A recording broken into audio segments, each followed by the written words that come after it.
ബിസ്മില്ലാ അൽഹംദുലില്ലാ അസ്സലാത്തു വസ്സലാമു അലാ റസൂലില്ലാഹി സ്വല്ലല്ലാഹു അലൈഹി വസല്ലം. റബ്ബിശ്റഹ് ലീ സദ്രി വയസ്സിർ ലീ അംരി വഹ്ലുൽ ഉഖ്ദതം മിൻ ലിസാനി യഫ്ഖഹു ഖൗലി. അസ്സലാമു അലൈക്കും വറഹ്മത്തുള്ളാഹി വബറകാതുഹു. ഇൻഷാ അല്ലാഹ് ഇന്ന് പരിശുദ്ധ ഖുർആനിലെ 88-ാമത്തെ പേജാണ് നമ്മൾ അർത്ഥവും ആശയവും മനസ്സിലാക്കാൻ ഉദ്ദേശിക്കുന്നത്. സൂറത്തുൻ നിസായിലെ 60 തുടങ്ങി 65 വരെയുള്ള ആയത്തുകളാണ് ഈ പേജിലുള്ളത്. നമ്മൾ ലാസ്റ്റ് പറഞ്ഞ പ്രധാനപ്പെട്ട വിഷയം എന്തായിരുന്നു? അമാനത്തിനെ കുറിച്ചായിരുന്നു. അള്ളാഹു പറഞ്ഞു, നിങ്ങൾ അമാനത്തുകൾ അതിൻ്റെ ആളുകൾക്ക് കൊടുത്തു വീട്ടണം. പിന്നെ നിങ്ങളൊരു കാര്യത്തിൽ വിധി കൽപ്പിക്കുകയാണെങ്കിൽ നിങ്ങൾ അവിടെ നീതി പാലിക്കണം, നീതിപൂർവമായിരിക്കണം എന്ന് പറഞ്ഞു. ഈ 2 കൽപ്പനകളാണ് അള്ളാഹു നമുക്ക് ലാസ്റ്റ് തന്നത്.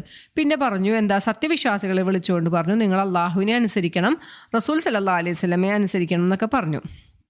അപ്പോൾ ഈ 58-ാമത്തെ ആയത്തിൻ്റെ അവതരണ പശ്ചാത്തലം കഴിഞ്ഞ ക്ലാസ്സിൽ പറയാൻ വിട്ടുപോയിട്ടുണ്ടായിരുന്നു. അപ്പോൾ ഈ അമാനത്തിനെ കുറിച്ചുള്ള ഈ ഒരു ആയത്ത് അവതരിച്ച സന്ദർഭം എന്ന് പറയുന്നത് മക്ക വിജയ സമയത്ത് നബി സല്ലല്ലാഹു അലൈഹി വസല്ലമ കഅബ ശുദ്ധീകരിക്കാനും അവിടെ നമസ്കരിക്കാനും ഒക്കെ വേണ്ടിയിട്ട് കഅബയുടെ താക്കോൽ അന്വേഷിച്ചു. കഅബയുടെ താക്കോല് അന്ന് സൂക്ഷിച്ചിരുന്നത് ഉസ്മാൻ ബിൻ ത്വൽഹയുടെ കുടുംബമായിരുന്നു. അന്ന് അദ്ദേഹം ഇസ്ലാം സ്വീകരിച്ചിട്ടുണ്ടായിരുന്നില്ല. അപ്പോൾ കഅബയുടെ താക്കോല് ചോദിച്ചപ്പോൾ അദ്ദേഹം അത് കൊടുക്കാനായിട്ട് വിസമ്മതിച്ചു. അപ്പോൾ അലി റളിയല്ലാഹു അൻഹു നിർബന്ധപൂർവ്വം അദ്ദേഹത്തിൻ്റെ കൈ പിടിച്ച് തിരിച്ച് ആ താക്കോല് വാങ്ങിക്കുകയാണ് ഉണ്ടായത്. അങ്ങനെ നബി സല്ലല്ലാഹു അലൈഹി വസല്ലമ കഅബ ശുദ്ധീകരിച്ചു. അവിടെ നമസ്കാരമൊക്കെ കഴിഞ്ഞ് പുറത്തേക്ക് വന്ന സമയത്ത് അലി റളിയല്ലാഹു അൻഹു നബി സല്ലല്ലാഹു അലൈഹി വസല്ലമയോട് പറഞ്ഞു, ഈ കഅബയുടെ താക്കോൽ സൂക്ഷിപ്പിൻ്റെ ചുമതല താങ്കൾ എന്നെ ഏൽപ്പിക്കണം എന്ന് പറഞ്ഞു. കാരണം എന്താണെന്ന് വെച്ചാൽ ഈ ഉസ്മാൻ ബിൻ ത്വൽഹ റളിയല്ലാഹു അൻഹു അന്ന് അദ്ദേഹം ഇസ്ലാം സ്വീകരിച്ചിട്ടുണ്ടായിരുന്നില്ല, മുശ്രിക്കുകളുടെ കൂട്ടത്തിലായിരുന്നു. അപ്പോൾ മക്ക വിജയിച്ച് കീഴടക്കിയ ഒരു സന്ദർഭമായിരുന്നു അത്. അപ്പം നബി സല്ലല്ലാഹു അലൈഹി വസല്ലമയ്ക്ക് അവിടെ എന്ത് വേണമെങ്കിലും തീരുമാനിക്കാനുള്ള അധികാരം ഉണ്ടല്ലേ. ആ ഒരു സന്ദർഭത്തിലാണ് അലി റളിയല്ലാഹു അൻഹു താക്കോൽ സൂക്ഷിപ്പിൻ്റെ ചുമതല തരണം എന്ന് പറഞ്ഞത്. ആ സമയത്ത് നബി സല്ലല്ലാഹു അലൈഹി വസല്ലമ ഈ ആയത്താണ് ഓതിയത്. ഇന്നല്ലാഹ യഅ്മുറുക്കും അൻ തുഅദ്ദുൽ അമാനാത്ത്, നിങ്ങളുടെ അമാനത്തുകളെ നിങ്ങൾ കൊടുത്തു വീട്ടണം എന്നുള്ളൊരു ആയത്താണ് ഓതിയത്. അപ്പോൾ ഇതിനു മുമ്പ് ഈ ആയത്ത് പ്രവാചകൻ സല്ലല്ലാഹു അലൈഹി വസല്ലമ ഓതിയിട്ടുണ്ടായിരുന്നില്ല. അപ്പോൾ അത് മനസ്സിലാക്കുന്നത് കഅബയുടെ അകത്ത് വെച്ച് ആണ് ഈ ആയത്ത് അവതരിച്ചത് എന്നാണ്. ഈ കഅബയുടെ താക്കോൽ സൂക്ഷിപ്പിൻ്റെ ചുമതല ഈ ഉസ്മാൻ ബിൻ ത്വൽഹയുടെ കുടുംബത്തിന് ഒരു നബി സല്ലല്ലാഹു അലൈഹി വസല്ലമയുടെ ഒരു 4 തലമുറ മുൻപ് തുടങ്ങി ആ കുടുംബമാണ് അത് സൂക്ഷിച്ചു പോയിരുന്നത്. അപ്പോൾ തുടർന്നും ആ കുടുംബത്തിന് തന്നെയാണ് ഇതിൻ്റെ ചുമതല നൽകേണ്ടത് എന്ന് അള്ളാഹു ഈ ഒരു ആയത്തിലൂടെ നബി സല്ലല്ലാഹു അലൈഹി വസല്ലമയ്ക്ക് അറിയിച്ചു കൊടുക്കുകയാണ്. ഇന്നും ഈ കുടുംബത്തിലുള്ളവരാണ് കഅബയുടെ താക്കോല് സംരക്ഷിച്ചു പോരുന്നത്. അങ്ങനെ അലി റളിയല്ലാഹു അൻഹു തിരിച്ച് ഈ താക്കോല് ഈ ഉസ്മാൻ ബിൻ ത്വൽഹയുടെ അടുത്ത് കൊണ്ടു കൊടുത്തപ്പോൾ അദ്ദേഹം ചോദിച്ചു, എൻ്റെ കൈ പിടിച്ച് തിരിച്ച് വാങ്ങിച്ചുകൊണ്ട് പോയതല്ലേ, പിന്നെ എന്തിനാണ് എനിക്ക് തിരിച്ചു തരണേന്ന് പറഞ്ഞപ്പോൾ ഈ ഒരു സംഭവമാണ് പറഞ്ഞത്. അള്ളാഹുവിൻ്റെ കൽപ്പന വന്നിരിക്കുന്നു, ഇത് താങ്കളുടെ കുടുംബത്തിന് തന്നെ ഏൽപ്പിക്കണം എന്ന് പറഞ്ഞു. ആ സമയത്ത് അദ്ദേഹം ഇസ്ലാം സ്വീകരിക്കുകയാണ് ഉണ്ടായത്. കാരണം ഒരു ഭരണാധികാരിയും ഒരു രാജ്യത്തെ കീഴടക്കുന്ന ഒരു ഭരണാധികാരിയും ചെയ്യാത്തൊരു കാര്യമാണ് നബി സല്ലല്ലാഹു അലൈഹി വസല്ലമ അവിടെ ചെയ്തത്. അപ്പോൾ ഈ ആയത്തിനെക്കുറിച്ച് നമ്മൾ മനസ്സിലാക്കേണ്ടത് കഅബയ്ക്കകത്ത് വെച്ച് അവതരിച്ച ആയത്താണ്. ഏറ്റവും പ്രധാനപ്പെട്ട വിഷയമാണ് അള്ളാഹു അവിടെ കൈകാര്യം ചെയ്തത്. അമാനത്തുകളെ നിങ്ങൾ കൊടുത്തു വീട്ടണമെന്ന്. ആ ഒരു സമയത്ത് എങ്ങനെയാണെന്ന് വെച്ചാൽ ഈ ആളുകൾ ഹജ്ജിന് പോകുമ്പോഴും അല്ലെങ്കിൽ കച്ചവടത്തിന് പോകുമ്പോഴൊക്കെ അവരുടെ വിലപ്പെട്ട സ്വത്തുക്കൾ അല്ലെങ്കിൽ മുതലുകൾ എന്തെങ്കിലും ഉണ്ടെങ്കിൽ അവർ വ്യക്തികളെയാണ് ഏൽപ്പിക്കുക. അന്നത്തെ കാലത്ത് ബാങ്കോ കാര്യങ്ങളൊന്നും ഇല്ലല്ലോ. അപ്പോൾ അവർ വിശ്വസിച്ച് അവരുടെ ഏതെങ്കിലും ഒരു അടുത്ത ആളായിരിക്കും ഏൽപ്പിച്ചിട്ട് പോകുക. അപ്പോൾ അങ്ങനെ ഏൽപ്പിച്ചു പോകുന്ന ഏതൊരു കാര്യവും തിരിച്ചു നൽകണം. അത് സ്വത്താവാം അല്ലെങ്കിൽ എന്തെങ്കിലും ഒരു രഹസ്യമാവാം, അങ്ങനെ എന്താണെങ്കിലും. ഇപ്പം അമാനത്ത് എന്ന് പറഞ്ഞാൽ ഇപ്പം നമ്മൾ മക്കളെക്കുറിച്ച് പറയുമ്പോൾ പറയില്ലേ, അള്ളാഹു നമ്മളെ ഏൽപ്പിച്ച അമാനത്താണ് മക്കളെന്ന് പറയും. അതുപോലെ നമുക്ക് തന്നിട്ടുള്ള ഏതൊരു അനുഗ്രഹവും അള്ളാഹു നമുക്ക് ഏൽപ്പിച്ച് തന്നിട്ടുള്ളതാണ്. ഈ അമാനത്തുകളെക്കുറിച്ച് അള്ളാഹു ചോദ്യം ചെയ്യപ്പെടും. നമ്മളത് ഏറ്റവും നല്ല രീതിയിൽ അതിനെ അള്ളാഹ്ക്ക് തിരിച്ചു കൊടുക്കണം എന്നാണ് ഈ ആയത്തിൽ കൊണ്ട് നമ്മൾ മനസ്സിലാക്കേണ്ട കാര്യം. സൂറത്ത് അഹ്സാബിൽ അള്ളാഹു പറയുന്നുണ്ട്, ആകാശങ്ങളോടും പർവ്വതങ്ങളോടൊക്കെ അള്ളാഹുവിൻ്റെ അമാനത്തുകളെ പ്രദർശിപ്പിച്ചുകൊണ്ട് ചോദിച്ചു, ഇത് ഏറ്റെടുക്കാൻ തയ്യാറാണോന്ന് വെച്ചപ്പോൾ അവരെല്ലാം വിസമ്മതിച്ചു. കാരണം മനുഷ്യനേലും വലിയ സൃഷ്ടികളാണല്ലേ പർവ്വതങ്ങളും ആകാശമൊക്കെ. അവരെല്ലാം അള്ളാഹുവിനെ ഭയപ്പെട്ടുകൊണ്ട് ആ ഒരു അമാനത്ത് ഏറ്റെടുക്കാനായിട്ട് വിസമ്മതിച്ചു. മനുഷ്യനാണെങ്കിൽ വളരെ ധൈര്യപൂർവ്വം അത് ഏറ്റെടുത്തു എന്ന് പറയുന്നുണ്ട്. അപ്പോൾ അള്ളാഹു അവിടെ പറയുന്നുണ്ട്, ഇന്നഹു കാന ലൊലൂമൻ ജഹൂല എന്നാണ് പറഞ്ഞത്.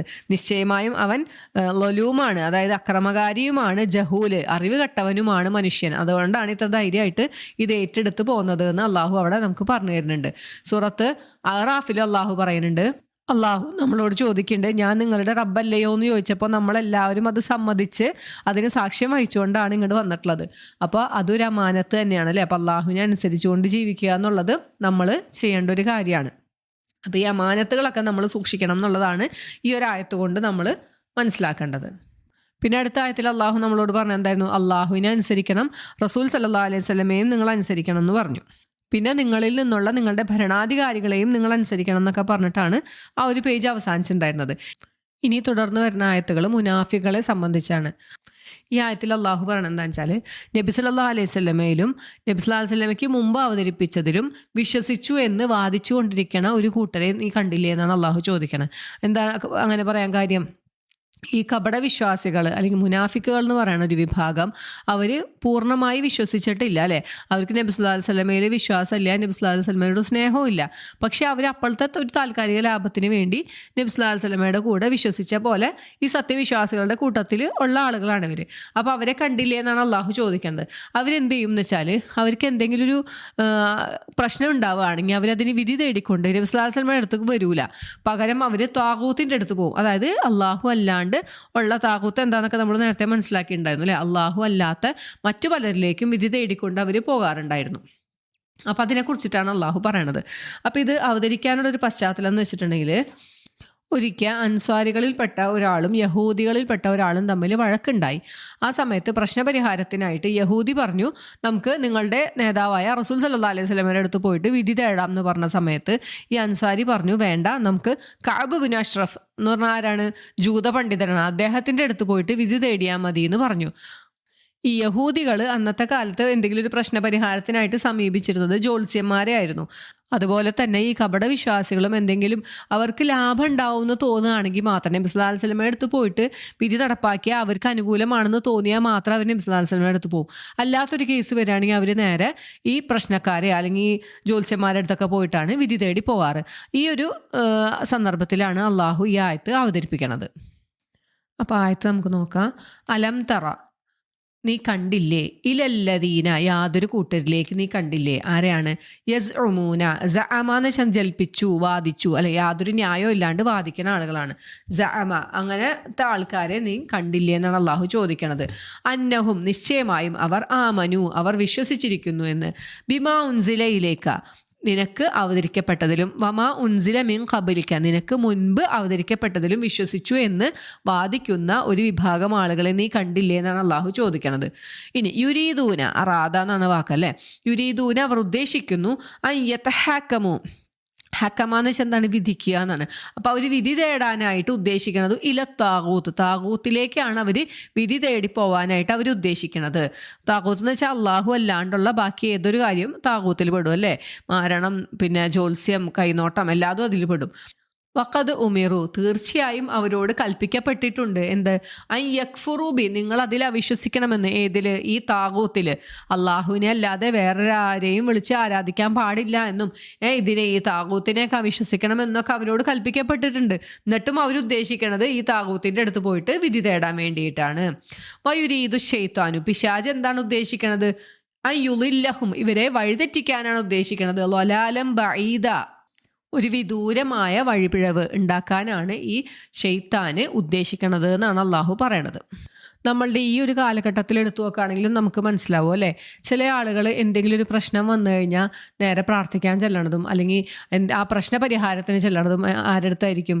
പല ഉസ്താദന്മാരുടെ അടുത്തേക്കും അല്ലെങ്കിൽ പല ജാറത്തിൻ്റെ അടുത്തും ഒക്കെ പോയി പ്രാർത്ഥിക്കുന്ന ആളുകളും അവിടെ പോയിട്ട് ഞങ്ങളുടെ വിഷമങ്ങളൊക്കെ പറയണ ആളുകളെയാണ് നമ്മൾ കാണുന്നത്. പക്ഷേ അനുകൂലമായ വിധി ഖുറാനിലോ അല്ലെങ്കിൽ ഹദീസിലോ ഉണ്ട് എന്ന് അവർ കണ്ടു കഴിഞ്ഞാൽ എന്ത് ചെയ്യും? അവർ നേരെ ഭയങ്കര ഭക്തന്മാരായിക്കൊണ്ട് അതിനെ ഫോളോ ചെയ്യും അല്ലേ. അപ്പോൾ അവരാണ് കപട വിശ്വാസികൾ എന്ന് അള്ളാഹുവിടെ പരിചയപ്പെടുത്തുന്നത്. അത് ആ കാലഘട്ടത്തിൽ മാത്രമല്ല, ഇപ്പോഴും ഉണ്ട്, ഇനി അത് ലോകാവസാനം വരെ ഉണ്ടാവും അല്ലേ. ഇപ്പോൾ എന്തെങ്കിലും ഒരു വിധി നടപ്പാക്കേണ്ട ഒരു സന്ദർഭം വരികയാണ്, ഇസ്ലാമിൻ്റെ നിയമങ്ങൾ അനുസരിച്ചുള്ള വിധി നടപ്പാക്കുമ്പോഴാണ് നമുക്ക് ലാഭമെങ്കിൽ വേഗം അത് ഫോളോ ചെയ്യും. അല്ല, ഇനി ഒരു കോടതിയിൽ പോയി കഴിഞ്ഞാൽ നമുക്ക് ഇതിനേലും കൂടുതൽ കാര്യം കിട്ടുന്നുണ്ടെങ്കിൽ നേരെ കോടതിയിലോ അല്ലെങ്കിൽ ബാക്കിയുള്ള നമ്മളുടെ ഇന്നത്തെ സംവിധാനങ്ങളൊക്കെ അന്വേഷിച്ച് പോണ ആൾക്കാരുണ്ട്. അപ്പോൾ അതാണ് ഇവിടെ ഉദ്ദേശിക്കുന്നത്. നമ്മുടെ ലാഭത്തിനനുസരിച്ച് ഈ മാറി കളിക്കുന്ന ആളുകളാണ്. അങ്ങനത്തെ ഒരു കൂട്ടം ആളുകളെ കണ്ടില്ലേ എന്നാണ് അള്ളാഹു ചോദിക്കണത്. അവരാരാണ് ഈ വഴിപിഴപ്പിച്ച് കൊണ്ടുപോണത്? പിശാചാണ് വഴിപിഴപ്പിച്ച് കൊണ്ടുപോണത് എന്നാണ് അള്ളാഹു നമുക്ക് പറഞ്ഞു തന്നത്. ഇനി അടുത്ത ആയത്തിൽ അള്ളാഹു പറഞ്ഞത് ഈ കപട വിശ്വാസികളോട് പറയപ്പെടാണ്, നിങ്ങൾ അള്ളാഹു അവതരിപ്പിച്ചതിലേക്കും റസൂൽ സല്ലല്ലാഹു അലൈഹി വസല്ലമയിലേക്കും വരൂ എന്ന് പറഞ്ഞാൽ അവർ അതിൽ നിന്നും തിരിഞ്ഞു പോകുന്നതായിട്ട് നിങ്ങൾക്ക് കാണാൻ പറ്റുന്നതാണ് അള്ളാഹു പറയണത്. ഇദാ ഖീല ലഹും, അവരോട് പറയപ്പെട്ടാൽ, തആലൗ എന്ന് വെച്ചാൽ നിങ്ങൾ വരുവിൻ എന്ന് പറയപ്പെട്ടാൽ, ഇലാമ അൻസൽ അള്ളാഹു, അള്ളാഹു അവതരിപ്പിച്ചതിലേക്ക്, ഇലർ റസൂൽ, റസൂലിലേക്കും വരൂ എന്ന് അവരോട് പറയപ്പെട്ടാൽ, റഅയ്ത, എന്ന് വെച്ചാൽ കണ്ടുല്ലേ, റഅയ്ത നിനക്ക് കാണാം അല്ലെങ്കിൽ നീ കാണും, അൽ മുനാഫിഖീന കപട വിശ്വാസികളെ, യസുദ്ദൂന, സ്വദ്ദ എന്ന് വെച്ചാൽ തടഞ്ഞു എന്നർത്ഥമുണ്ട്, ഇവിടെ തിരിഞ്ഞു പോയി എന്നാണ് അർത്ഥം. അവർ തിരിഞ്ഞു പോകുന്നതായി നിനക്ക് കാണാം. അങ്ക സുദൂദ, നബി സല്ലല്ലാഹു അലൈഹി വസല്ലമയെ വിട്ടുകൊണ്ട് ഒരു തിരിഞ്ഞു പോക്കൽ പോകുന്നത് നിനക്ക് കാണാം എന്ന് അള്ളാഹു അവിടെ പറഞ്ഞു കൊടുക്കുകയാണ്. എന്നിട്ട് ഇവരുടെ ഇഷ്ടത്തിന് ഇവർ വിധി തേടിയൊക്കെ പോയി ഇവർക്ക് എന്തെങ്കിലും ഒരു ബുദ്ധിമുട്ടുണ്ടായി കഴിഞ്ഞാൽ പിന്നെ അവരെന്താ ചെയ്യണമെന്നാണ് അടുത്ത ആയത്തിൽ അള്ളാഹു പറയണത്. അങ്ങനെ ഇവർ ഏതെങ്കിലും ഒരു താകൂത്തിൻ്റെ അടുത്ത് പോയി വിധി തേടിയ ഇവർക്കൊരു ബുദ്ധിമുട്ടുണ്ടായി കഴിഞ്ഞാൽ ഇവർ ഓടി നബി സല്ലല്ലാഹു അലൈഹി വസല്ലമയുടെ അടുത്തേക്ക് വരും. എന്നിട്ട് പറയും, അള്ളാഹു തന്നെ സത്യം, ഞങ്ങൾ ഇതുകൊണ്ട് നന്മ മാത്രമേ ഉദ്ദേശിച്ചിട്ടുള്ളൂ, നന്മയും മറ്റുള്ള ആളുകൾ തമ്മിലുള്ള യോജിപ്പുമാണ് ഞങ്ങൾ ഉദ്ദേശിച്ചത്, അതുകൊണ്ടാണ് ഞങ്ങൾ ഇങ്ങനെ ചെയ്തതെന്നൊക്കെ പറഞ്ഞ് സത്യം ചെയ്തുകൊണ്ട് നബി സല്ലല്ലാഹു അലൈഹി വസല്ലമയുടെ അടുത്തേക്ക് വരും എന്നാണ് പറയണത്. ഇപ്പോൾ ഇന്നത്തെ കാലഘട്ടത്തിൽ നോക്കുകയാണെങ്കിൽ ഇപ്പോൾ നമുക്ക് ഒരു കോടതി വിധിയിലാണ് നമുക്ക് കൂടുതൽ ലാഭം എന്ന് തോന്നുകയാണെങ്കിൽ അപ്പോൾ ഖുറാനും സുന്നത്തും ഒക്കെ വിട്ടിട്ട് നേരെ അതിലേക്ക് പോകുന്ന ആളുകളുണ്ട്. എന്നിട്ട് എന്തെങ്കിലും ഒരു ബുദ്ധിമുട്ട് വരുമ്പോൾ പറയും, ഞങ്ങൾ നല്ലത് മാത്രമേ ഉദ്ദേശിച്ചുള്ളൂ, നന്മ വരണമെന്ന് മാത്രമേ ഉദ്ദേശിച്ചുള്ളൂ എന്ന് പറയുന്ന ആളുകളുണ്ട് അല്ലേ. ഇപ്പോൾ എന്തെങ്കിലും ഒരു സ്വത്ത് തർക്കം വരികയാണ് അല്ലെങ്കിൽ ഒരു കുടുംബ പ്രശ്നം വരികയാണ്, ഇപ്പോൾ ഭാര്യ ഭർത്താക്കന്മാർ തമ്മിലൊരു ഡൈവോഴ്സ് കേസ് വരികയാണെങ്കിലും നമുക്ക് കോടതിയിൽ പോയി കഴിഞ്ഞിട്ടുണ്ടെങ്കിൽ നമുക്ക് നേട്ടമുണ്ടെങ്കിൽ എന്താ ചെയ്യുക, നേരെ ഇസ്ലാമികമായ നിയമനിർദ്ദേശങ്ങളൊക്കെ മറന്നു കളഞ്ഞ് നേരെ അങ്ങോട്ട് പോകും. അവിടെ പോയിട്ട് നമുക്ക് എന്തെങ്കിലും ഗുണം കിട്ടണം എന്നുള്ള ഉദ്ദേശത്തിലാണ് ഈ പോണത്. എന്നിട്ട് എന്തെങ്കിലും ഒരു ബുദ്ധിമുട്ട് നമുക്ക് നേരിട്ടാൽ അപ്പോൾ ഇവർ തിരിച്ചു വരും എന്നാണ് അള്ളാഹു പറയണത്. ആയത്ത് നമുക്ക് നോക്കാം. ഫകൈഫ, അപ്പോൾ എങ്ങനെയായിരിക്കും, ഇതാ അസ്വാബത്ഹും, അസ്വാബ എന്ന് വെച്ചാൽ ബാധിച്ചു, ഇതാന്ന് വെച്ചൊരു സന്ദർഭം, അവർക്ക് ബാധിക്കുകയാണെങ്കിൽ, മുസീബത്ത് എന്തെങ്കിലും ഒരു ബുദ്ധിമുട്ട് ഇവർക്ക് ബാധിച്ചാൽ ആ സമയത്ത് എങ്ങനെയായിരിക്കും, ബിമാ ഖദ്ദമത് ഐദീഹിം, ഇവരുടെ കൈകൾ മുൻപ് ചെയ്തു വെച്ചത് കൊണ്ടാണ് ഇവർക്ക് ഈ ബുദ്ധിമുട്ടുണ്ടായത് എന്നാണ് അള്ളാഹു പറയുന്നത്. കാരണം ഇവർ താകൂത്തിനെ തേടി പോയി അവർ തന്നെ ചെയ്തു വെച്ച കാര്യങ്ങൾ കൊണ്ട് അവർക്ക് എന്തെങ്കിലും ഒരു ബുദ്ധിമുട്ടുണ്ടായി കഴിഞ്ഞാൽ അവരെന്താ ചെയ്യാം, സുമ്മ ജാ ഉക്ക, സുമ്മ പിന്നീട് ജാ ഉക്ക, അവർ നിന്റെ അടുത്തേക്ക് വരും. യഹ്ലിഫൂന, ഹലഫ എന്ന് വെച്ചാൽ സത്യം ചെയ്യുക എന്നാണ്. അപ്പോൾ സത്യം ചെയ്തുകൊണ്ടാണ് അവർ വരിക. ബില്ലാഹി, അള്ളാഹുവിൽ, അള്ളാഹു തന്നെ സത്യം എന്നൊക്കെ പറഞ്ഞിട്ടാണ് അവർ വരിക. ഇൻ അറദ്ന, ഞങ്ങൾ ഉദ്ദേശിച്ചിട്ടേ ഇല്ല, ഇല്ലാ ഇഹ്സാനൻ, നന്മയല്ലാതെ, തൗഫീഖ, യോജിപ്പിക്കലും, ആളുകൾ തമ്മിലുള്ള യോജിക്കലും നന്മയും മാത്രമേ ഞങ്ങൾ ഉദ്ദേശിച്ചിട്ടുള്ളൂ എന്ന് അവർ സത്യം ചെയ്തുകൊണ്ട് നബി സല്ലല്ലാഹു അലൈഹി വസല്ലമയുടെ അടുത്തേക്ക് വരും എന്നാണ് പറയണത്. തൗഫീഖ എന്നുള്ള വാക്കിന് നമ്മൾ പറയൂലേ, നമ്മുടെ പ്രാർത്ഥന അള്ളാഹു തൗഫീഖ് ചെയ്യട്ടെ എന്ന് പറയും. അവിടെ എന്താണ്, നമ്മളുടെ ആഗ്രഹവും അള്ളാഹുവിൻ്റെ നിശ്ചയവും യോജിച്ച് വരട്ടേതാണ് ആ വാക്കുകൊണ്ട് ഉദ്ദേശിക്കുന്നത്. വഫഖ യുവഫിഖു, അതാണ് ആ വാക്ക്, അതിൽ നിന്നാണ് തൗഫീഖ എന്നുള്ള വേർഡ് വന്നിട്ടുള്ളത്. അടുത്ത ആയത്തിൽ അള്ളാഹു പറഞ്ഞെന്താണെന്ന് വെച്ചാൽ, ഇവരിപ്പോൾ ഇങ്ങനെയൊക്കെ പറഞ്ഞോട്ടെ, ഇവർ പറഞ്ഞെന്താ, ഞങ്ങൾ നന്മയെ ഉദ്ദേശിച്ചിട്ടുള്ളൂ, യോജിപ്പാ ഉദ്ദേശിച്ചിട്ടുള്ളൂ എന്നൊക്കെ പറഞ്ഞോട്ടെ, പക്ഷേ അള്ളാഹ്ക്ക് അവരുടെ ഹൃദയങ്ങളിലുള്ളത് കൃത്യമായിട്ട് അറിയാം. അതുകൊണ്ട് നബി സല്ലല്ലാഹു അലൈഹി വസല്ലമ എങ്ങനെയാണ് അവരോട് പെരുമാറേണ്ടതെന്നാണ് അള്ളാഹു അടുത്ത ആയത്തിൽ പറഞ്ഞു തരുന്നത്. നീ അവരിൽ നിന്ന് തിരിഞ്ഞു കളയുക, അവർക്ക് സതുപദേശം നൽകുക, അവരെ ഉപദേശിക്കുക, അവരുടെ മനസ്സിൽ തട്ടുന്ന വാക്കുകൾ പറയുക എന്നാണ് അള്ളാഹു പറയുന്നത്. മുനാഫിക്കുകളോട് ഒരിക്കലും നബി സല്ലല്ലാഹു അലൈഹി വസല്ലമ യുദ്ധം ചെയ്തിട്ടില്ല അല്ലേ. മുനാഫിക്കുകൾ എന്ന് പറയുന്നത് നമ്മളുടെ സത്യവിശ്വാസികളുടെ കൂടെ തന്നെ സത്യവിശ്വാസികളെ പോലെ അഭിനയിച്ച് നടക്കുന്ന ആളുകളാണല്ലേ. അവർ പള്ളിയിൽ ചിലപ്പോൾ ഒന്നാമത്തെ സൊഫിൽ നമസ്കരിക്കാനുണ്ടാവും, നബി സല്ലല്ലാഹു അലൈഹി വസല്ലമയുടെ എല്ലാ ക്ലാസ്സുകളിലും ഒക്കെ ഉണ്ടാവും. പക്ഷെ അവരുടെ ഉള്ളിലുള്ള കാര്യം ആർക്കും അറിയുള്ളൂ, അള്ളാഹുവിനാണ് അറിയുള്ളൂ. അപ്പോൾ അള്ളാഹു പറയാണ്, അവരെന്തൊക്കെ തന്നെ പറഞ്ഞാലും അവരുടെ മനസ്സിലുള്ളത് അള്ളാഹുവിനെ അറിയാമെന്നാണ് പറയണത്. അടുത്ത ആയത്ത്, ഉലായിക്ക, അക്കൂട്ടർ, അല്ലദീന, അവരെ കുറിച്ചിട്ട്, യഅലമുല്ലാഹു, അള്ളാഹു അറിയുന്നു, മാഫി ഖുലൂബിഹിം, അവരുടെ കൽബുകളിലുള്ളത് അല്ലെ, അവരുടെ ഹൃദയങ്ങളിലുള്ളത് എന്താണെന്ന് അള്ളാഹു അറിയുന്നു. ഫഅരിൽ, അതുകൊണ്ട് നീ തിരിഞ്ഞു കളയുക. നബി സല്ലല്ലാഹു അലൈഹി വസല്ലമയോട് അള്ളാഹു കൽപ്പിക്കുകയാണ്.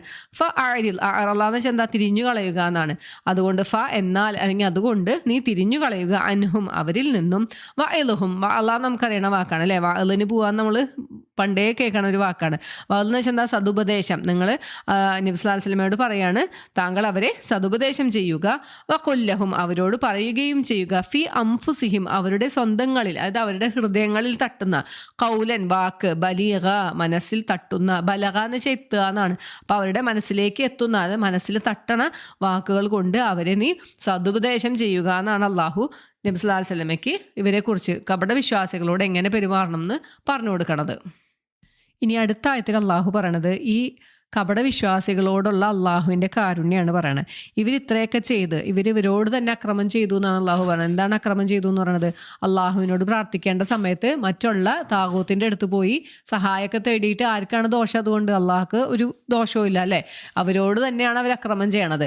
അങ്ങനെയൊക്കെ ചെയ്ത് കഴിഞ്ഞിട്ടും ഇവർ അള്ളാഹുവിനോട് പശ്ചാത്തപിക്കുകയാണ്. അള്ളാഹുവിനോട് പാപമോചനം തേടിയിട്ട് നബി സല്ലല്ലാഹു അലൈഹി വസല്ലമയുടെ അടുത്ത് വന്ന് പറയാണ്, പ്രവാചകരെ ഞങ്ങൾക്ക് തെറ്റുപറ്റിപ്പോയി, ഞങ്ങൾ അള്ളാഹുവിനോട് പാപമോചനം തേടുന്നു എന്ന് അവർ പറയുകയും ചെയ്യാണ്. അപ്പോൾ നബി സല്ലല്ലാഹു അലൈഹി വസല്ലമ അവർക്ക് വേണ്ടി പാപമോചനം തേടുകയും ചെയ്താൽ നിങ്ങൾക്ക് അള്ളാഹുവിനെ കാണാം, ഏറ്റവും കരുണാനിധിയായും പശ്ചാത്താപം സ്വീകരിക്കുന്നവനുമായി അള്ളാഹുവിനെ നിങ്ങൾക്ക് കാണാം എന്ന് അള്ളാഹുവോടെ പറയാണ്. പക്ഷേ ഈ മുനാഫിക്കുകൾ ഒരിക്കലും അവരുടെ തെറ്റ് മനസ്സിലാക്കി തിരിച്ചു വരുന്നില്ല അല്ലേ? അപ്പോൾ അവർക്ക് ഈ ഒരു ആയത്ത് അവതരിച്ചത് ഇവർ സത്യവിശ്വാസികളുടെ കൂട്ടത്തിൽ തന്നെയാണുള്ളത് അല്ലേ? അപ്പോൾ അവർക്ക് എത്രത്തോളം സ്വാധീനം ഉണ്ടാക്കേണ്ട ഒരു ആയത്താണിത്. അള്ളാഹു പറയാണ്, നിങ്ങൾക്ക് തെറ്റുപറ്റിപ്പോയി. എന്തായാലും ഇവർ പുറമേക്ക് സമ്മതിച്ചില്ലെങ്കിലും ഇവരുടെ മനസ്സിലറിയാം ഇവർ തെറ്റാണ് ചെയ്യണമെന്നല്ലേ. അങ്ങനെ തെറ്റുപറ്റിപ്പോയി എങ്കിൽ നിങ്ങൾ പശ്ചാത്തപിച്ച് അള്ളാഹുവിലേക്ക് വരിക. അപ്പോൾ പ്രവാചകൻ സല്ലല്ലാഹു അലൈഹി വസല്ലമയുടെ അടുത്ത് വന്നിട്ട് ഇങ്ങനെ പറയുകയാണ്, ഞങ്ങൾക്ക് ഇങ്ങനെ തെറ്റുപറ്റിപ്പോയി എന്ന് പറയുകയാണെങ്കിൽ പ്രവാചകൻ സല്ലല്ലാഹു അലൈഹി വസല്ലമ അവർക്ക് വേണ്ടി പാപമോചനം തേടും അല്ലേ? അങ്ങനെയാണെങ്കിൽ അള്ളാഹുവിനെ നിങ്ങൾക്ക് ഏറ്റവും പശ്ചാത്താപം സ്വീകരിക്കുന്നവനായും കരുണാനിധിയായും നിങ്ങൾക്ക് കാണാൻ പറ്റുന്ന അള്ളാഹുവിടെ പറഞ്ഞു കൊടുക്കുകയാണ്. അള്ളാഹു ഈ ആയത്തിൽ പറയണത് എന്താണെന്ന് വെച്ചാൽ, ഒരു പ്രവാചകനെയും തന്നെ അള്ളാഹുവിൻ്റെ അനുമതി പ്രകാരം നിങ്ങൾ അനുസരിക്കാൻ വേണ്ടി അല്ലാതെ അയച്ചിട്ടില്ല. അപ്പോൾ ഏതൊരു പ്രവാചകൻ വരുമ്പോഴും നിങ്ങൾ അദ്ദേഹത്തെ അനുസരിക്കണം. അത് ആരനുസരിക്കണം? ആരെയാണ്? അള്ളാഹുവിനെ അനുസരിക്കണം. അതിന് തുല്യമാണ് അല്ലേ? അള്ളാഹു അയച്ച പ്രവാചകന്മാരെ അനുസരിക്കണത് അത് അള്ളാഹുവിൻ്റെ അനുമതി പ്രകാരമാണ് നിങ്ങൾ അവരെ അനുസരിക്കേണ്ടത്. അള്ളാഹുവിടെ പറഞ്ഞു തരണം. എന്നിട്ടാണ് പറയണത്, നിങ്ങൾ ഇനി അക്രമം ചെയ്തു പോയി, അങ്ങനെ നിങ്ങൾ അള്ളാഹുവിലേക്ക് പശ്ചാത്തപിച്ച് മടങ്ങി പ്രവാചകൻ സല്ലല്ലാഹു അലൈഹി വസല്ലമ അവർക്ക് വേണ്ടി പാപമോചനത്തിന് തേടിക്കഴിഞ്ഞാൽ അള്ളാഹുവിനെ നിങ്ങൾക്ക് ഏറ്റവും കരുണാനിധിയായും പശ്ചാത്താപം സ്വീകരിക്കുന്നവനുമായും കാണാം എന്ന് പറയണത്. അപ്പോൾ ആയത്ത് ഇങ്ങനെയാണ്, വമാ അർസൽന, നാം അയച്ചിട്ടില്ല, മിർ റസൂലിൻ, ഒരു റസൂലിനെയും, ഇല്ലാ ലിയുത്താഅ ബിഇദ്നില്ലാ, അള്ളാഹുവിൻ്റെ അനുമതി പ്രകാരം അദ്ദേഹത്തെ അനുസരിക്കപ്പെടുവാൻ വേണ്ടിയല്ലാതെ. അപ്പോൾ ഏതൊരു റസൂല് വന്നാലും നമ്മൾ അവരെ അനുസരിക്കണം എന്നാണ് അള്ളാഹു പറയണത്.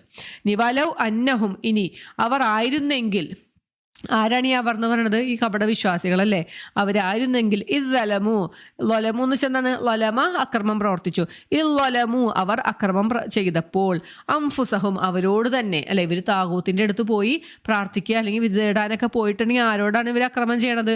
അതുകൊണ്ട് അള്ളാഹ്ക്കൊരു ദോഷവും ഇല്ല അല്ലേ. അവരോട് തന്നെ അവർ അക്രമം ചെയ്തപ്പോൾ അവർ ആയിരുന്നെങ്കിൽ ജാഊക, എന്നിട്ട് നിന്റെ അടുക്കൽ വന്നു എങ്കിൽ, ആരാണ് ക എന്ന് പറയുന്നത്? നബി സല്ലല്ലാഹു അലൈഹി വസല്ലം അല്ലേ. നബി സല്ലല്ലാഹു അലൈഹി വസല്ലമയുടെ അടുത്ത് വന്നു എങ്കിൽ, ഫസ്തഗ്ഫറുല്ലാഹ, അള്ളാഹുവിനോട് അവർ പാപമോചനം തേടുകയും ചെയ്തു. വസ്തഗ്ഫറ ലഹുമുർ റസൂൽ, റസൂൽ സല്ലല്ലാഹു അലൈഹി വസല്ലം അവർക്ക് വേണ്ടി പാപമോചനം തേടുകയും ചെയ്തിരുന്നുവെങ്കിൽ, ലവജദു, വജദാൻച കണ്ടു അല്ലേ, ലവജദുല്ലാഹ, അള്ളാഹുവിനെ അവർക്ക് കാണുക തന്നെ ചെയ്യുമായിരുന്നു. തവ്വാബ് റഹീമ, തവ്വാബ് ഏറ്റവും പ്രായശ്ചിത്തം സ്വീകരിക്കുന്നവനായും, റഹീമ കരുണാനിധിയായും. അതാണ് ഇവിടെ അള്ളാഹു പറയണത്. ഈ ഒരു ആയത്ത് നബി സല്ലല്ലാഹു അലൈഹി വസല്ലമ ജീവിച്ചിരിക്കണ കാലഘട്ടത്തെ ഉദ്ദേശിച്ചുകൊണ്ടാണ് അല്ലേ. ഒരിക്കലും നബി സല്ലല്ലാഹു അലൈഹി വസല്ലമയുടെ വഫാത്തിന് ശേഷം പ്രവാചകൻ സല്ലല്ലാഹു അലൈഹി വസല്ലമയോട് വിളിച്ചിട്ട് ഞങ്ങൾക്ക് വേണ്ടി പ്രാർത്ഥിക്കണേ, ഞങ്ങൾക്ക് പാപമോചനം തേടണേ എന്ന് ചെയ്യാൻ അല്ല ഈ ആയത്ത് പറയണത്. കാരണം അടുത്ത ആയത്തിൽ കുറച്ചും കൂടി ക്ലിയർ ആയിട്ട് നമുക്ക് മനസ്സിലാവും. ഫലാ വറബ്ബിക, എന്നാലില്ല, അള്ളാഹു പറയാണ്, നിന്റെ റബ്ബ് തന്നെയാണ് സത്യം, അവർ വിശ്വസിക്കൂല എന്ന് അള്ളാഹു പറയാണ്. ലാ യുഅ്മിനൂന, അവർ വിശ്വസിക്കുകയില്ല. ഹത്താ യുഹക്കിമൂക, അവർ നബി സല്ലല്ലാഹു അലൈഹി വസല്ലമയെ വിധികർത്താവാക്കുന്നതുവരെ. ഫീമാ ഷജറ ബൈനഹും, ഷജറ എന്ന് വെച്ചിട്ടുണ്ടെങ്കിൽ ഭിന്നിപ്പ് ഉണ്ടാവുക എന്നാണ്.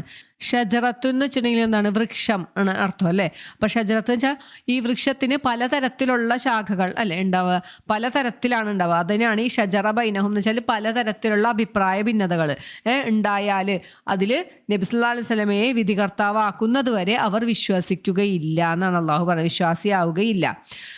അപ്പോൾ അവർക്ക് ഇടയിൽ എന്തെങ്കിലും ഒരു ഭിന്നിപ്പ് ഉണ്ടായാൽ അവിടെ വിധികർത്താവാക്കേണ്ടത് ആരെയാണ്? നബി സല്ലല്ലാഹു അലൈഹി വസല്ലമയാണ്. അത് നബി സല്ലല്ലാഹു അലൈഹി വസല്ലമ ജീവിച്ചിരിക്കുന്ന ഒരു കാലഘട്ടത്തിലല്ലേ അങ്ങനെ പറ്റുള്ളൂ. പിന്നെ പറയണത് എന്താണ്? ഇനി അവർക്ക് ഈ നബി സല്ലല്ലാഹു അലൈഹി വസല്ലമ വിധി നടപ്പാക്കിയാൽ ആ വിധിയിൽ അവർക്ക് ഒരു തരത്തിലുള്ള ഒരു വിഷമം ഉണ്ടാവാൻ പാടില്ല. ഇപ്പം നമ്മൾക്കൊരു വിധി നടപ്പാക്കിയാൽ ചിലപ്പോൾ നമ്മളത് അനുസരിക്കുന്നുണ്ടാവും, പക്ഷെ മനസ്സുകൊണ്ട് അത് തൃപ്തിപ്പെട്ടിട്ടായിരിക്കൂല അല്ലേ. പക്ഷേ ഇവർ വിശ്വാസി ആവണമെങ്കിൽ എന്താണ് കണ്ടീഷൻ പറഞ്ഞത്? നബി സല്ലല്ലാഹു അലൈഹി വസല്ലമയെ വിധി കർത്താവാക്കി ഇവർ തീരുമാനിക്കണം എന്തെങ്കിലും ഒരു പ്രശ്നം ഉണ്ടായാൽ. പിന്നെ നബി സല്ലല്ലാഹു അലൈഹി വസല്ലമ ഒരു തീരുമാനം കൽപ്പിച്ചാൽ അതിൽ ഒരു വിഷമവും അവരുടെ മനസ്സുകൾക്ക് ഉണ്ടാവാൻ പാടില്ല. പിന്നെ അടുത്തൊരു കണ്ടീഷൻ പറയണത് ഈ ഒരു വിധിയിൽ അവർ പൂർണ്ണമായും അവർ കീഴൊതുങ്ങിയവരുമായിരിക്കണം. ഈ 3 കണ്ടീഷൻ ഉണ്ടെങ്കിൽ മാത്രമാണ് ഇവർ വിശ്വാസിയാവുകയുള്ളൂ എന്നാണ് പറയണത്. ഫലാവ റബ്ബിക്ക, എന്നാൽ നിന്റെ റബ്ബ് തന്നെയാണ് സത്യം. ലാ യുഅ്മിനൂന, അവർ വിശ്വസിക്കയില്ല. ഹത്താ യുഹക്കിമൂക, നിന്നെ അവർ വിധികർത്താക്കളാക്കുന്നതുവരെ. ഫീമാ ഷജറ ബൈനഹും, അവർക്കിടയിൽ ഭിന്നിപ്പുണ്ടായ ഒരു വിഷയത്തിൽ. സുമ്മ, പിന്നീട്. ലാ യജിദു, പിന്നെ അവർ കണ്ടെത്താതെയും. ഫി അംഫുസിഹിം, അവരുടെ മനസ്സുകളിൽ. ഹറജാൻ ച, വിഷമം, ഒരു വിഷമവും ഉണ്ടാവാതിരിക്കുകയും വേണമെന്ന്. മിമ്മാ ഖളൈത, നീ തീരുമാനിച്ചതിനെ പറ്റി. വയുസല്ലിമു, അവരെന്താ സലമാന്ന് വെച്ചാൽ എന്താണ്? കീഴൊതുങ്ങുക അല്ലെ. അവരെ കീഴൊതുങ്ങുകയും. തസ്ലീമ, ഒരു കീഴൊതുക്കം ചെയ്യുന്നത് വരെയും. അപ്പോൾ കപടവിശ്വാസികളെ കുറിച്ചിട്ടാണ് പറഞ്ഞത്. അവരോട് തന്നെ അക്രമം ചെയ്തപ്പോൾ എന്ത് ചെയ്യണം എന്ന് പറഞ്ഞു? അള്ളാഹുവിനോട് പാപമോചനം തേടണം. നബി സല്ലല്ലാഹു അലൈഹി വസല്ലമയുടെ അടുത്ത് വന്നിട്ട് പറയണോ അല്ലേ, ഞങ്ങൾക്ക് ഇങ്ങനെ തെറ്റുപറ്റിപ്പോയി, ഞങ്ങൾ പശ്ചാത്തപിച്ചിരിക്കുന്നു എന്ന് പറയുമ്പോൾ നബി സല്ലല്ലാഹു അലൈഹി വസല്ലമ അവർക്ക് വേണ്ടി പ്രാർത്ഥിക്കും. അങ്ങനെയാണെങ്കിൽ അള്ളാഹുവിനെ ഏറ്റവും പശ്ചാത്തപം സ്വീകരിക്കുന്നവനായും കരുണാനിധിയായും കണ്ടെത്താം എന്ന് പറഞ്ഞു. അതിൻ്റെ കൂടെ അള്ളാഹു എന്താ പറയുന്നത്? ഇവർ വിശ്വസിക്കണമെങ്കിൽ, വിശ്വാസിയാവണമെങ്കിൽ എന്തൊക്കെ വേണം? നബി സല്ലല്ലാഹു അലൈഹി വസല്ലമ വിധിക്കണ ഒരു തീരുമാനത്തിൽ ഇവർക്ക് പൂർണ്ണ തൃപ്തി ഉണ്ടാവണം. ആദ്യം നബി സല്ലല്ലാഹു അലൈഹി വസല്ലമയെ വിധികർത്താവായി ഇവർ സ്വീകരിക്കണം. പിന്നെ ഇവർക്ക് എന്തെങ്കിലും ഒരു ഭിന്നിപ്പ് ഉണ്ടായിട്ടുണ്ടെങ്കിൽ, പിന്നെ ഇവർ നബി സല്ലല്ലാഹു അലൈഹി വസല്ലമ തീരുമാനിച്ചൊരു വിഷയത്തിൽ മനസ്സുകൊണ്ട് യാതൊരു തരത്തിലുള്ള വിഷമവും അവർക്ക് ഉണ്ടാവാൻ പാടില്ല. ആ ഒരു തീരുമാനത്തിന് അവർ പൂർണ്ണമായും സമ്മതിച്ചുകൊണ്ട്, മനസ്സുകൊണ്ട് പൂർണ്ണമായും ഉൾക്കൊണ്ടുകൊണ്ടും സമ്മതിച്ചുകൊണ്ടും കീഴൊതുങ്ങിക്കൊണ്ടും ആയിരിക്കണം എന്നൊക്കെയാണ് അള്ളാഹു പറയണത്. ഇവിടെ നബി സല്ലല്ലാഹു അലൈഹി വസല്ലം അവർക്ക് വേണ്ടി പാപമോചനം തേടുകയും ചെയ്യുക എന്നുള്ള ഭാഗം ഉണ്ടല്ലോ, അതിനെ പലതരത്തിലും വ്യാഖ്യാനിച്ച് കാണാറുണ്ട്. അതൊരിക്കലും നബി സല്ലല്ലാഹു അലൈഹി വസല്ലമയുടെ കാലശേഷം എന്ത് തന്നെ തെറ്റ് ചെയ്താലും നബി സല്ലല്ലാഹു അലൈഹി വസല്ലമയുടെ ഖബറിൻ്റെ അടുത്ത് ചെന്ന് പോയിട്ട് സങ്കടം പറഞ്ഞാൽ മതി എന്ന് വിചാരിക്കണത് അത് ഏറ്റവും അന്ധവിശ്വാസമാണ്. അതൊരിക്കലും ചെയ്യാൻ പാടില്ലാത്തൊരു അനാചാരമാണ്. ഇവിടെ അള്ളാഹു ഉദ്ദേശിച്ചത് നബി സല്ലല്ലാഹു അലൈഹി വസല്ലമ ജീവിച്ചിരിക്കുന്ന കാലഘട്ടത്തിൽ ഇവരുടെ ഇടയിൽ തീർപ്പ് കൽപ്പിക്കാനായിട്ട് നബി സല്ലല്ലാഹു അലൈഹി വസല്ലമയെ വിധികർത്താവായി തീരുമാനിക്കണം. എന്ത് തന്നെ നബി സല്ലല്ലാഹു അലൈഹി വസല്ലമ വിധിച്ചാലും അതിനെ പൂർണ്ണ മനസ്സോടുകൂടി യാതൊരു വിഷമവും ഇല്ലാണ്ട് അത് തന്നെയാണ് ശരിയെന്ന് മനസ്സിൽ നമ്മളതിനെ ഉറപ്പിച്ചുകൊണ്ട് കീഴൊതുങ്ങിക്കൊണ്ട് അനുസരിക്കുകയാണ് വേണ്ടത്. അങ്ങനെയാണെങ്കിലേ ഒരു വിശ്വാസിയാവുള്ളൂ എന്ന് അള്ളാഹു പറഞ്ഞു അല്ലേ. അങ്ങനെ അവർക്ക് എന്തെങ്കിലും ഒരു തെറ്റ് പറ്റിക്കഴിഞ്ഞാൽ അവർ അള്ളാഹുവിനോട് പശ്ചാത്തപിച്ച് മടങ്ങുക. നബി സല്ലല്ലാഹു അലൈഹി വസല്ലമയോട് വന്നിട്ട് എന്താണ് ഞങ്ങൾക്ക് ഇങ്ങനെ തെറ്റുപറ്റിപ്പോയി എന്ന് പറയുമ്പോൾ നബി സല്ലല്ലാഹു അലൈഹി വസല്ലമ അവർക്ക് വേണ്ടി പാപമോചനത്തിന് വേണ്ടി പ്രാർത്ഥിക്കും എന്നാണ് അള്ളാഹു പറഞ്ഞു തന്നത്. അപ്പോൾ ഇത്രയേ ഉള്ളൂ ഈ ഒരു പേജിൽ. അപ്പോൾ ആദ്യം അള്ളാഹു പറഞ്ഞു എന്താണ്? മുനാഫിക്കുകളെ കുറിച്ചിട്ടാണ് പറഞ്ഞത് അല്ലേ. കപട വിശ്വാസികളെ നബിയെ താങ്കൾ കണ്ടില്ലേ, അല്ലെങ്കിൽ നമ്മളോട് ചോദിക്കുകയാണ് കണ്ടില്ലേ, എങ്ങനെയാണ് അവർ ഉണ്ടാവുക? നബി സല്ലല്ലാഹു അലൈഹി വസല്ലമയിൽ വിശ്വസിച്ചു എന്ന് പറയും. നബി സല്ലല്ലാഹു അലൈഹി വസല്ലമയ്ക്ക് മുമ്പ് അവതരിച്ചതിലും വിശ്വസിച്ചു എന്നാണ് അവർ പറയണത്. ആളുകളുടെ ഇടയിൽ അവർ മുസ്ലിങ്ങളെ പോലെ തന്നെ അഭിനയിച്ചൊക്കെയാണ് നടക്കണത് അല്ലേ. ഞങ്ങൾ വിശ്വാസികളാണെന്നുള്ള രീതിയിലാണ് നടക്കണത്. പക്ഷെ അവരുടെ ഉദ്ദേശം എന്താണ്? അവർക്ക് എന്തെങ്കിലും ഒരു പ്രശ്നം വന്നാൽ അവർക്ക് എവിടെയാണോ ലാഭം കിട്ടണമെന്ന് നോക്കും. നബി സല്ലല്ലാഹു അലൈഹി വസല്ലമയുടെ അടുത്ത് വിധി തേടി പോവുകയാണ്, അവർക്ക് ലാഭം ഉണ്ടെങ്കിൽ അവർ അങ്ങോട്ട് പോകും. അല്ലെങ്കിൽ അവരെന്താ ചെയ്യുക? അവർ താഗൂത്തിൻ്റെ അടുത്ത് പോകും. അതായത് അള്ളാഹു അല്ലാത്തവരുടെ അടുത്ത് പോയിട്ട് വിധി തേടാനായിട്ട് അവർ പോകും. അപ്പോൾ ഈ ഒരു സന്ദർഭം നമ്മൾ മനസ്സിലാക്കിയിട്ടുണ്ടായിരുന്നു. ഒരു ജൂതനും ഒരു അൻസാരിയായ ഒരു കപട വിശ്വാസിയും തമ്മിൽ തർക്കമുണ്ടായപ്പോൾ ഇയാളെന്താ പറഞ്ഞത്? ഈ മുനാഫിക്ക് എന്താ പറഞ്ഞത്? നമുക്ക് കഅബിന് അഷ്റഫിൻ്റെ അടുത്ത് പോവാ വിധി തേടാൻ എന്ന് പറഞ്ഞു അല്ലേ. ആ ഒരു സന്ദർഭത്തിലാണ് ഈ ഒരു ആയത്ത് അവതരിച്ചത് എന്ന് മനസ്സിലാക്കി. അപ്പോൾ ഈ പിശാച് ഉദ്ദേശിക്കണത് എന്താണ്? ഇവരെങ്ങനെയെങ്കിലുമൊക്കെ വഴി തെറ്റിച്ച് വിദൂരമായ ഒരു വഴിവിലേക്ക് കൊണ്ടുപോകണം എന്നാണ് ഉദ്ദേശിക്കണത്. അതുകൊണ്ടാണ് ഇവരിങ്ങനെ താഗൂത്തിൻ്റെ അടുത്തൊക്കെ പോണത് എന്നാണ് അള്ളാഹു പറഞ്ഞത് അല്ലേ. പിന്നെ അവരെ വിളിക്കുകയാണ്, നബി സല്ലല്ലാഹു അലൈഹി വസല്ലമയുടെ അടുത്തേക്ക് വായോ, അല്ലെങ്കിൽ അള്ളാഹു അവതരിപ്പിച്ചതിലേക്ക് വരൂ എന്ന് പറഞ്ഞ് അവരെ വിളിച്ച് അവരെന്ത് ചെയ്യും? നബി സല്ലല്ലാഹു അലൈഹി വസല്ലമയുടെ അടുത്ത് വന്ന് തിരിഞ്ഞ് അങ്ങോട്ട് പോകും. ഒരു തരത്തിലുള്ളൊരു തിരിയൽ തിരിഞ്ഞുകൊണ്ട് അവർ പോകുന്നു. ഇനി അവർക്ക് എന്തെങ്കിലും ഒരു ബുദ്ധിമുട്ടുണ്ടായി, ഇവരിങ്ങനെ സ്വന്തമായിട്ട് താഗൂത്തിൻ്റെ അടുത്തൊക്കെ പോയി ഒരു വിധിയൊക്കെ തേടി അവർക്ക് എന്തെങ്കിലും ഒരു ബുദ്ധിമുട്ട് ബാധിച്ചാൽ ഇവരെന്താ ചെയ്യുക? ഇവർ നബി സല്ലല്ലാഹു അലൈഹി വസല്ലമയുടെ അടുത്ത് ഓടി വന്നിട്ട് പറയും, അള്ളാഹു തന്നെ സത്യം, ഞങ്ങൾ ഒന്നും ഉദ്ദേശിച്ചിട്ടില്ല, നന്മയല്ലാണ്ട് വേറെ ഒന്നും ഉദ്ദേശിച്ചിട്ടില്ല, യോജിപ്പുണ്ടാക്കലാണ് ഞങ്ങൾ ഉദ്ദേശിച്ചത് എന്നൊക്കെ പറയുകയാണ് അവർ. അപ്പം അള്ളാഹു പറയാണ്, ഇവരെന്തൊക്കെ തന്നെ പറഞ്ഞോട്ടെ, ഇവരുടെ ഹൃദയങ്ങളിലുള്ളത് അള്ളാഹ്ക്ക് കൃത്യമായിട്ട് അറിയാം. അതുകൊണ്ട് പ്രവാചകന് അള്ളാഹു പറയാണ്, നബിയെ താങ്കൾ അവരിൽ നിന്നും തിരിഞ്ഞു കളയുക, അവർക്ക് സതുപദേശം നൽകി കൊടുക്കുക, അവരോട് നല്ല കാര്യങ്ങളൊക്കെ പറഞ്ഞു കൊടുക്കുക, അവരുടെ ഹൃദയത്തിൽ തട്ടുന്ന വാക്കുകളൊക്കെ പറഞ്ഞു കൊടുക്കുക, എന്നിട്ട് അവരെ നിന്നും തിരിഞ്ഞു കളയുക എന്നാണ് അള്ളാഹു പറഞ്ഞതല്ലേ. ഇനി അള്ളാഹുവിൻ്റെ ഒരു കാരുണ്യം അള്ളാഹു പറയാണ്, ഈ കപടം വിശ്വാസികൾ അങ്ങനെ അങ്ങോട്ട് നശിച്ചു പോയിക്കോട്ടെ എന്നല്ല അള്ളാഹു ഉദ്ദേശിക്കണത്. അള്ളാഹു പറയാണ്, ഇവർ എന്താ ഇവരുടെ കൈകൾ കൊണ്ട് തന്നെ അക്രമമൊക്കെ ചെയ്ത് വെച്ചിട്ട് ഇവർ വന്നിട്ട് തെറ്റ് മനസ്സിലാക്കി അള്ളാഹുവിനോട് പാപമോചനം തേടുകയാണ് ചെയ്യണമെങ്കിൽ, എന്നിട്ട് പ്രവാചകൻ സല്ലല്ലാഹു അലൈഹി വസല്ലമയുടെ അടുത്ത് വന്ന് അദ്ദേഹവും ഇവർക്ക് വേണ്ടി പാപമോചനം തേടിയാൽ അള്ളാഹുവിനെ ഏറ്റവും കാരുണ്യവാനായിക്കൊണ്ടും പശ്ചാത്താപം സ്വീകരിക്കുന്നവനായിക്കൊണ്ടും നിങ്ങൾക്ക് കണ്ടെത്താമായിരുന്നു എന്ന് അള്ളാഹു പറയാണ്. പിന്നെ ഒരാളെങ്ങനെയാണ് സത്യവിശ്വാസിയാവുക? ഇവർ വിധി തേടിക്കൊണ്ട് നബി സല്ലല്ലാഹു അലൈഹി വസല്ലമയുടെ അടുത്തേക്ക് വരണോ അല്ലേ? ഇവർക്ക് എന്തെങ്കിലും ഒരു പ്രശ്നം ഉണ്ടായാൽ താഗൂത്തിൻ്റെ അടുത്തൊന്നും പോവാണ്ട് നബി സല്ലല്ലാഹു അലൈഹി വസല്ലമയുടെ അടുത്തേക്ക് വരണം. എന്നിട്ട് നബി സല്ലല്ലാഹു അലൈഹി വസല്ലമ എന്തൊരു തീരുമാനം കൽപ്പിച്ചാലും അതിൽ യാതൊരു വിഷമവും മനസ്സിലില്ലാണ്ട് തന്നെ അതിനെ പൂർണ്ണ മനസ്സോടുകൂടി അനുസരിക്കുകയാണ് ചെയ്യേണ്ടത്. അങ്ങനെ അല്ലെങ്കിൽ ഇവർ വിശ്വാസിയാവുകയില്ല എന്നാണ് അള്ളാഹു പറഞ്ഞു തന്നത് അല്ലേ. അപ്പോൾ ഇത്രയേ ഉള്ളൂ ഈ ഒരു പേജിൽ. ഇൻഷാ അല്ലാഹ് അപ്പോൾ നമുക്കിവിടെ നിർത്താം. സുബ്ഹാനക അല്ലാഹുമ്മ വബിഹംദിക അഷ്ഹദു അൻ ലാ ഇലാഹ ഇല്ലാ അൻത അസ്തഗ്ഫിറുക വഅതൂബു ഇലൈക്. അസ്സലാമു അലൈക്കും വറഹ്മത്തുള്ളാഹി വബറകാതുഹു.